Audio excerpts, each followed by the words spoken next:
এই যে প্রথম আলোর পত্রিকার সাংবাদিক যেটা, এটা ওই ধরনের। এরা জঙ্গি নাটক তৈরি করতো ওদের অফিসে বসে বসে, আর হামসাকে ধরো, দেলাওয়ারকে ধরো, এরকম নাম লিখে দিত নিজেরা।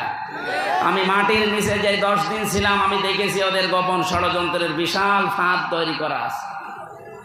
ওরা আমার চোখ বেঁধে নিয়ে যেত, তাতে কি, কিছু মানুষ ওখানেও পেয়েছিলাম, হুজুর আমরা ওয়াজ শুনি। আরে শয়তান, ওয়াজ শুনি, ওয়াজ যদি শরীর আমার একটু উপকার করেন, একটু চোখটা খুলে দেন, অন্তত আশপাশে কি আছে দেখি। দেখতাম এই দেওয়ালের পাশে লেখা আছে মোবাইল নাম্বার দিয়ে, যে ভাই যদি বাইরে যেতে পারেন আমার এই নাম্বারে জানিয়ে দেবেন যে হ্যাঁ আমি এখনো বেঁচে আছি।